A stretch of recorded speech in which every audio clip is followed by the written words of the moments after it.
Hi, it's Michelle, and I'm here at Nielsen's, and we are talking about watering today. This is the most challenging thing to figure out how much and when to water a plant. So today I just want to kind of go over a few things. And how do we check for water? With those three things we need, or if you have something in the house, one would be a dowel, a wooden stick that could be inserted into the plants. Okay, so that's one way. And a moisture meter, like this, is a great indicator. It's a great measuring device. Or our finger, okay, so inserted into the soil. And if it comes out and it has a lot of soil on it, the soil is wet, it's moist, the plant does not need water. We're going to let it rest. So these are some great indicators. And the frequency in which we determine that is, there's a lot of factors. It could be the size of your plant. Smaller plants need water more frequently than big, tall floor plants, such as the Dracaena. The type of soil that plants are in also can determine the frequency. So like cactus soil is sandy, it dries out frequently. So in our light in the house, our humidity, it could be cloudy for a week or so. So we can't say we're going to water every single Monday. It's not going to work that way. We must test our plants first before we water them. Okay. Other determining factors is if the soil is light in color and perhaps pulling away from the edge of a container. Okay. This is a common plant like ZZ. This doesn't need a lot of water, but it's pretty dry right now. And if we check with the moisture meter, and we want to insert this usually in a few different locations, and this will tell me that this plant is very, very dry. Large plants, such as these big floor plants, you generally want to check these in 3 different locations. I'm inserting it all the way down. You want to check and see what the moisture level is all the way down to the bottom.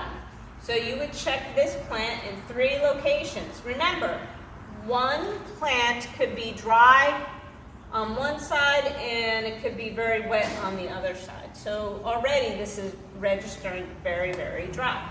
So once we determine the frequency over a course of maybe a month, then you would know I'm going to water maybe every 10 days. So that's kind of important. Let's not neglect our plants, and let's not overwater them and let them sit in water. Okay?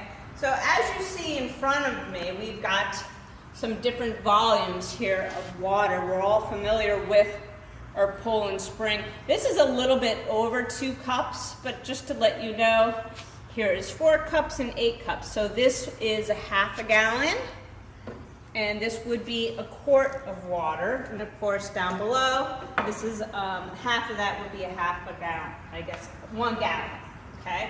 So when we talk about big floor plants, whether or not it be a big tall plant like this is going to need more water than something as little as this fern. Okay, this fern is very, very dry. It's so dry that the soil has shrunken, okay? So if I was to water this water is probably just going to pull right out of the bottom quickly, okay?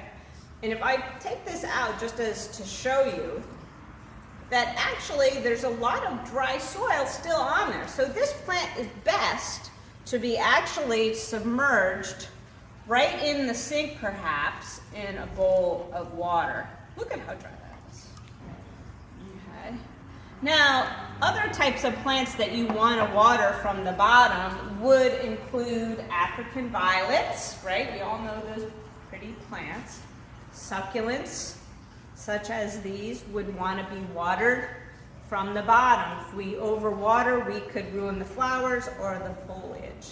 So that's something really important to remember. Little plants such as these are great for the windowsill, but these also can dry out and might need watering 3 times a week. Again, just submerging little plants or bringing them to the sink is perfectly fine. If you water plants in the cache pot or ceramic container, you have to make sure that they are not sitting in water for a long period. So afterwards, you've got to dump out the excess water, then return it to the container. Now, the stick method, on such a large plant as this works just like a moisture meter. We're just inserting it all the way down. And if I pull it out, you'll see there's no soil particles on it. This plant is pretty dry. The appearance of it is kind of wilted a little bit.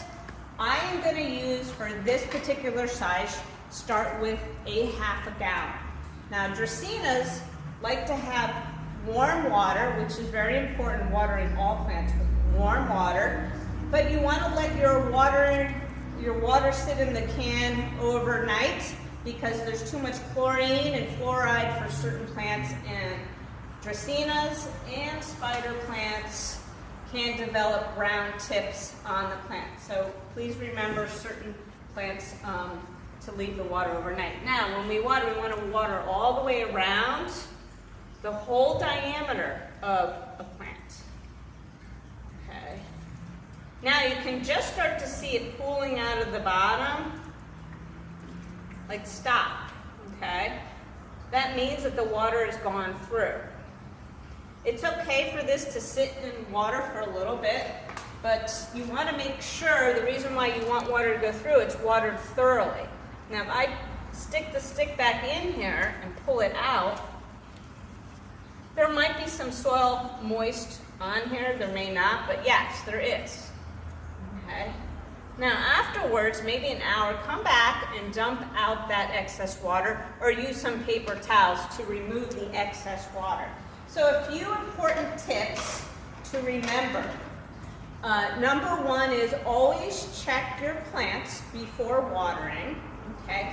Number two, determine the frequency before we just go ahead and water. Is it too cloudy? And the third is never let your plants sit in standing water. So we want our plants to flourish and be happy, and I think these simple techniques should help you.